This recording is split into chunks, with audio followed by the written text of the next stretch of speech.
نحمدہ ونصلی ونسلم علی رسولہ الکریم۔ اس کتاب کا نام ہے بہشتی ثمر، یعنی نوجوانوں کا بہشتی زیور۔ ایک بہشتی زیور کتاب آتی ہے وہ عورتوں کے لیے، اور یہ بہشتی ثمر ہے لڑکوں کے لیے۔ آگے بات سمجھیں، بہشتی زیور میں جو مسائل ہیں مردوں کے لیے، ان کو مولانا فاروق صاحب نے اس کتاب میں بہشتی ثمر کے نام سے اس کو الگ سے شائع کیا۔ حضرت تھانوی رحمۃ اللہ علیہ کا نام سنے، حضرت مولانا اشرف علی تھانوی رحمۃ اللہ علیہ، ان کی کتاب ہے بہشتی زیور۔ اسی طرح ان کی ایک اور کتاب ہے بہشتی گوہر۔ دونوں کتابوں میں جو مسائل تھے اس کو انہوں نے جو ہمارے فائدے کے لیے ہے یہاں لکھا ہے اس کتاب میں۔ تو اس کتاب کا نام ہے بہشتی ثمر۔ اس کے دو حصے ہیں، پہلا حصہ اور دوسرا حصہ۔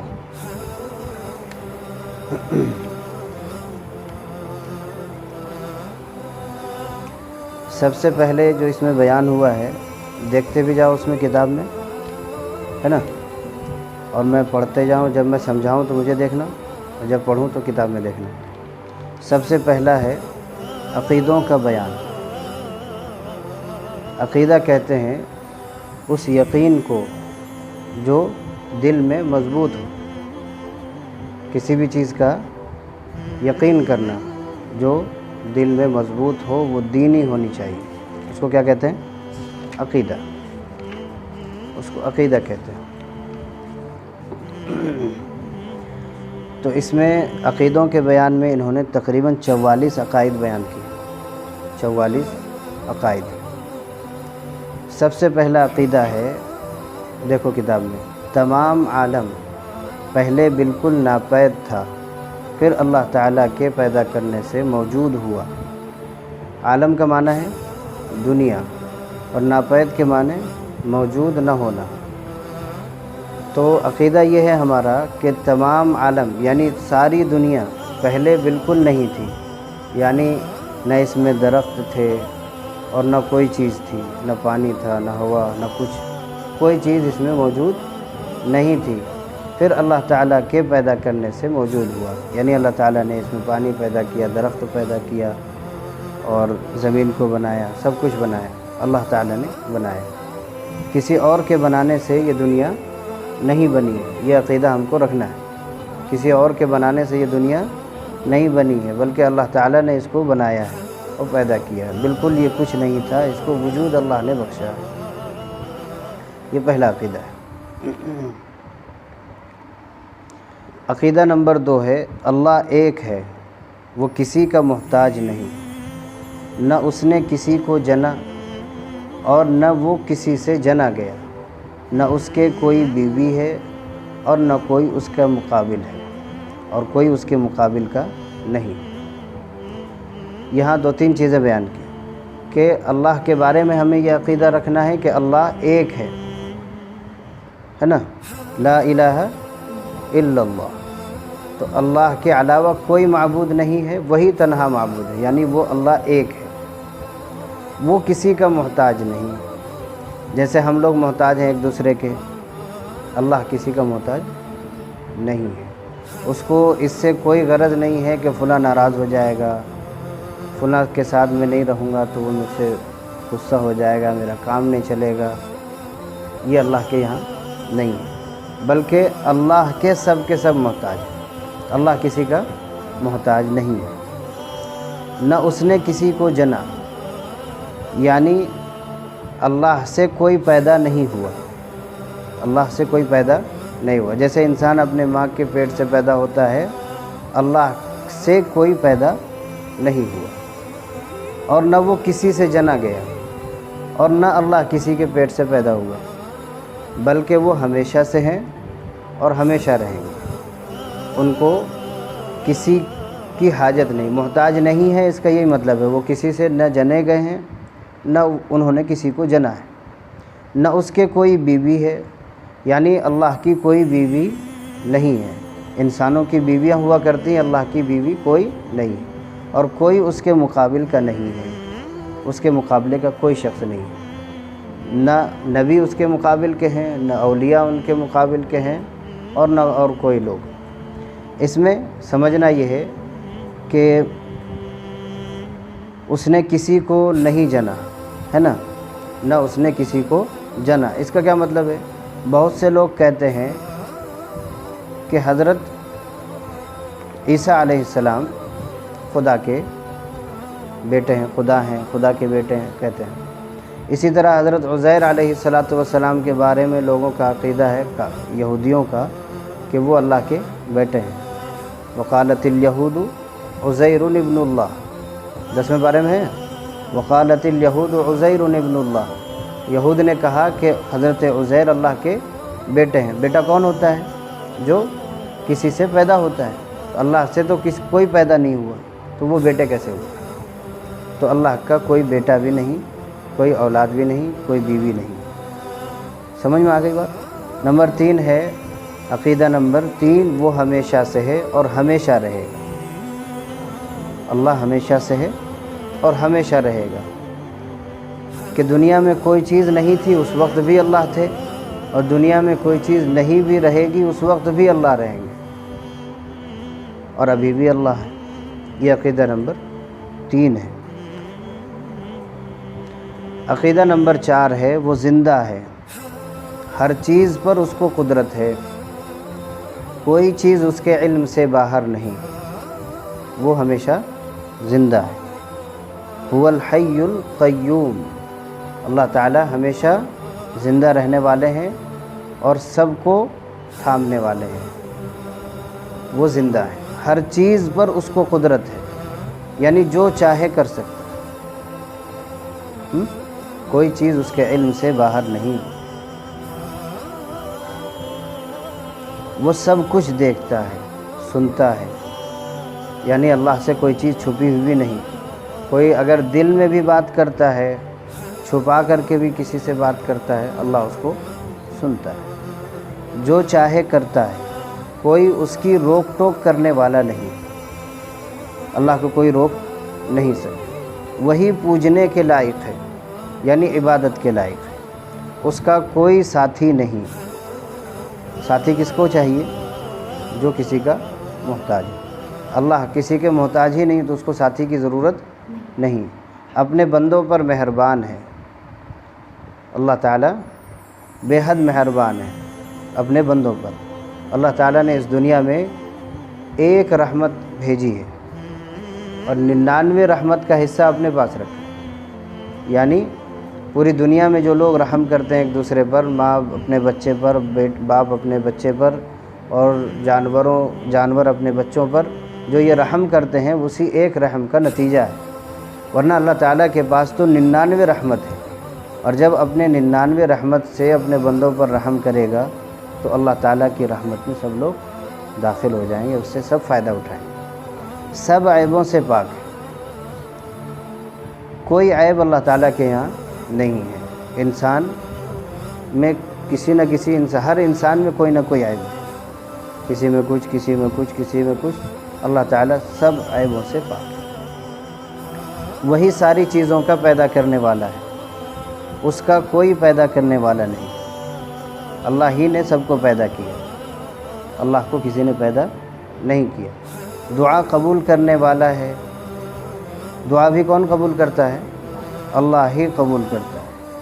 ایسا نہیں کہ جا کے بزرگوں سے دعا مانگی جائے کہ فلاں کام ہمارا کر دو، وہ سنیں گے، ایسا نہیں ہوتا ہے۔ سننے والے صرف اللہ ہیں، اسی نے سب کو پیدا کیا ہے، وہی قیامت میں پھر پیدا کرے گا۔ پہلے بھی اللہ نے پیدا کیا اور قیامت میں بھی دوبارہ اللہ تعالیٰ پیدا کریں گے یعنی وجود بخشیں گے، اور ہمیں پیدا کیا یعنی ہم کو وجود بخشا، پہلے ہم نہیں تھے، ہمیں پیدا کیا، اور پھر قیامت میں پھر پیدا کریں گے۔ وہی جلاتا ہے، وہی مارتا ہے۔ جلانا کا معنی ہے زندگی دینا، اور مارنا وہی مارتا ہے۔ جلاتا بھی وہی ہے اور مارتا بھی وہی ہے، یعنی موت بھی اللہ ہی دیتے ہیں اور زندگی بھی اللہ ہی دیتے ہیں۔ کسی کے مارنے سے کوئی مرتا نہیں اور کسی کے زندہ کرنے سے کوئی زندہ نہیں ہوتا۔ اسی طرح تمام اچھی اور کمال کی باتیں اس کو حاصل ہیں، تمام اچھی اور کمال کی باتیں اسی کو حاصل ہیں، بری اور نقصان کی کوئی صفت اس میں نہیں ہے، نہ اس میں کوئی عیب ہے۔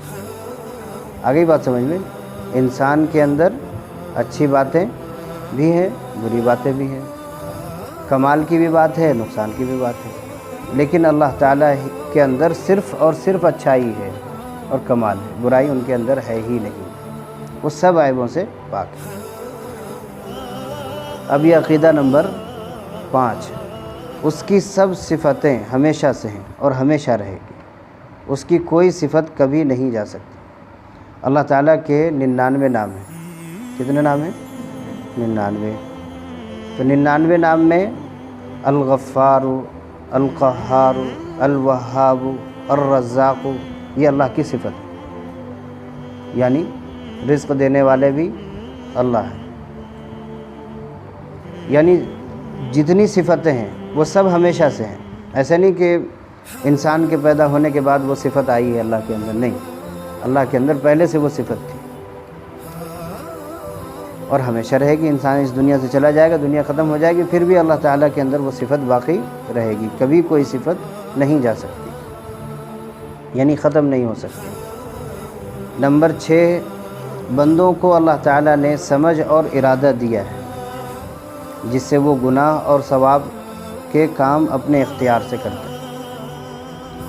لوگ یہ سمجھتے ہیں کہ جب تقدیر میں لکھ دیا گیا کہ یہ جنت میں جائے گا اور یہ جہنم میں جائے گا تو پھر اس کا کیا قصور ہے انسان کا، یہ تو جنتی پہلے لکھ دیا گیا اور جہنمی پہلے لکھ دیا گیا، تو اس کو نیک عمل کرنے کی کیا ضرورت ہے نا؟ تو اللہ تعالیٰ کے بارے میں عقیدہ یہ رکھنا ہے کہ اللہ نے ہمیں سمجھ اور ارادہ دی ہے، ہم کو سمجھنے کی طاقت دی ہے نا۔ ہم خود سے کوئی چیز کرنا چاہتے ہیں تو ارادہ ہم کو اللہ نے دیا ہے کہ نہیں؟ ہم چاہیں گے ابھی پانی پینا تو پانی پئیں گے، نہیں چاہیں گے تو نہیں پئیں گے۔ ہم چاہیں گے کہ ابھی کھانا کھائیں گے، چاہیں گے تو نہیں کھائیں گے۔ یہ اسی کو کہتے ہیں ارادہ۔ تو ارادہ کی طاقت اللہ تعالیٰ نے ہم کو خود دیا ہے، اسی ارادے کی طاقت کی وجہ سے انسان گناہ کرتا ہے اور ثواب کے کام کرتا ہے۔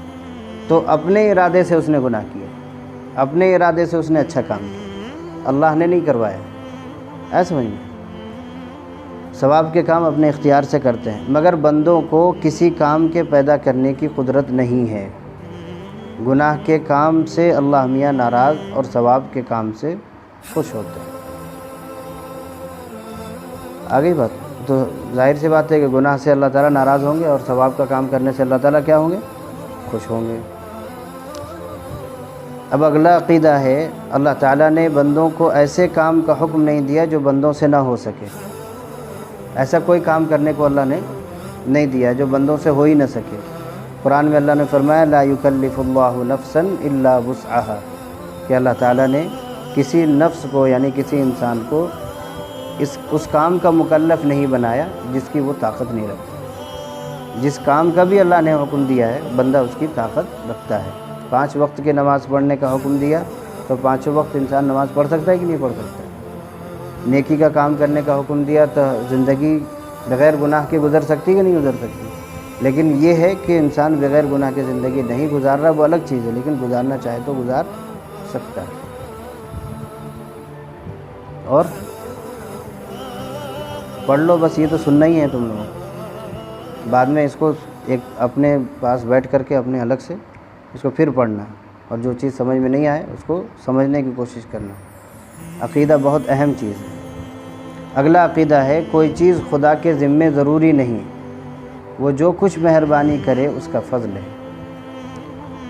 آگے بات سمجھیں کہ خدا پر کوئی چیز ضروری نہیں ہے کہ وہ ایسا کرے گا، کھانا دے گا ہی، ہے نا، یا ہم کو پانی پلائے گا ہی، ہم پر رحم کرے گا ہی چاہے ہم جو کریں، ایسا کوئی اللہ کے ذمے فرض اور واجب نہیں ہے۔ وہ جو بھی کچھ کرتے ہیں، کھانا کھلاتے ہیں، پانی پلاتے ہیں، ہمیں صحت دیتے ہیں، زندگی دیتے ہیں، خوشی دیتے ہیں، یہ سب اللہ کی مہربانی ہے اور اس کا فضل ہے۔ اگر اللہ چاہیں تو ہماری چھوٹی چھوٹی غلطیوں پر پکڑ کر کے بہت سی چیزوں سے محروم کر سکتے ہیں، لیکن اللہ نے ہمیں بہت ساری چیزیں دی ہیں، یہ اس کا فضل ہے، اس کے ذمے ضروری نہیں ہے۔ اگلا عقیدہ ہے بہت سے پیغمبر اللہ تعالیٰ کے بھیجے ہوئے بندوں کو سیدھی راہ بتلانے آئے اور وہ سب گناہوں سے پاک ہیں، بہت سے پیغمبر اللہ تعالیٰ کے بھیجے ہوئے بندوں کو، یعنی جتنے لوگ ہیں دنیا میں، ان لوگوں کو سیدھی راہ بتلانے کے لیے اللہ نے کیا بھیجے؟ پیغمبر بھیجے۔ اور پیغمبر بھی کیسے بھیجے؟ وہ سب گناہوں سے پاک۔ پیغمبر کوئی گناہ نہیں کرتا، انسان گناہ کرتا ہے لیکن پیغمبر گناہ نہیں کرتے، نبی گناہ نہیں کرتے، رسول گناہ نہیں کرتے۔ گنتی ان کی پوری طرح اللہ تعالیٰ ہی کو معلوم ہے نا، کسی کو معلوم نہیں ہے کہ انبیاء کتنے ہیں۔ تقریباً کہتے ہیں کہ 1,24,000 تقریباً، لیکن یہ بھی گنتی ہم کو بس تقریباً کہنا ہے، معلوم نہیں ہے کہ کتنے انبیاء اللہ تعالیٰ نے دنیا میں بھیجے ہیں۔ چند انبیاء کرام کے نام اللہ تعالیٰ نے قرآن میں ذکر کیے ہیں، جس کو تم لوگ پڑھتے ہو تو اس میں آتا ہے۔ ان کی سچائی بتلانے کو اللہ تعالیٰ نے ان کے ہاتھوں ایسی نئی نئی اور مشکل باتیں ظاہر کی جو اور لوگ نہیں کر سکتے، ایسی باتوں کو معجزہ کہتے ہیں۔ فرعون نے حضرت موسیٰ علیہ السلام سے کہا کہ ہمارے مقابلے میں آ جاؤ، اور اس کے سامنے اس نے جادوگروں کو بلایا، اور جادوگروں نے اپنا جادو دکھایا، تو سب سانپ وہاں انہوں نے جادوگروں نے میدان میں پیدا کر دیا، دکھا دیا۔ تو اللہ تعالیٰ نے ان کے ہاتھ پر جو عصا ان کو دیا تھا، اس عصا کو اللہ نے فرمایا کہ اس کو ان القی عصاک، اپنے عصا کو زمین پر ڈال دو۔ تو زمین پر جیسے ہی اپنی لاٹھی کو انہوں نے ڈالا تو وہ لاٹھی کیا بن گئی؟ اژدہا بن گئی۔ ان القی عصاک، یہاں اللہ تعالیٰ نے وہاں بتایا تھا ان کو کہ آپ عصا ڈالیے، یہ اژدہا بن گیا۔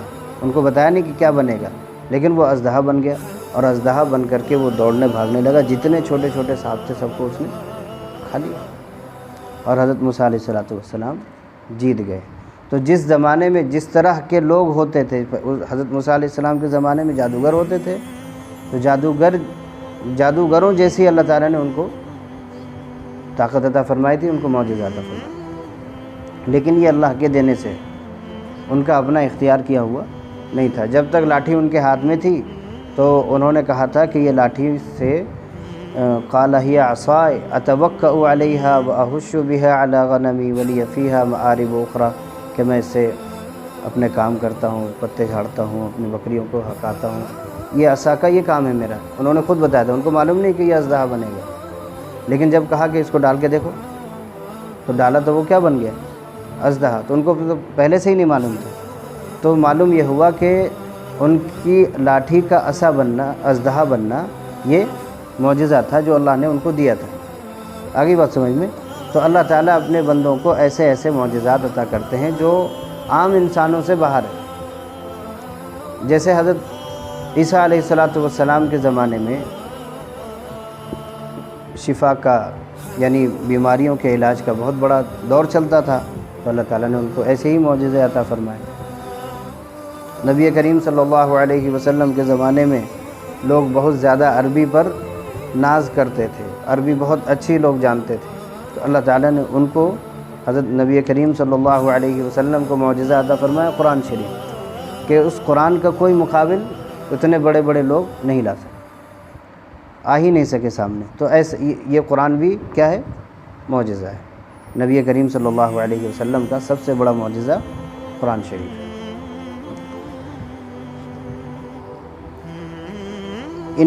ان میں سب سے پہلے آدم علیہ السلام تھے، اور سب کے بعد ہمارے حضرت محمد الرسول اللہ صلی اللہ علیہ وسلم، اور باقی درمیان میں ہوئے، ان میں بعضیں بہت مشہور ہیں۔ سب سے پہلے نبی حضرت آدم علیہ السلام، اور سب سے آخری نبی حضرت محمد الرسول اللہ صلی اللہ علیہ وسلم، اور ان کے درمیان میں بہت سے انبیاء ہوئے، جن میں بعضیں بہت مشہور ہیں، جیسے حضرت نوح علیہ السلام، حضرت ابراہیم علیہ السلام، حضرت اسحاق علیہ السلام، حضرت اسماعیل علیہ السلام، حضرت یعقوب علیہ السلام، حضرت یوسف علیہ السلام، حضرت داؤد علیہ السلام، حضرت سلیمان علیہ السلام، حضرت ایوب علیہ السلام، حضرت یحییٰ علیہ السلام، حضرت ہود علیہ السلام، حضرت شعیب علیہ السلام، حضرت موسیٰ علیہ السلام، اور حضرت عیسیٰ علیہ السلام۔ یہ مشہور انبیاء ہے۔ ٹھیک ہے، آج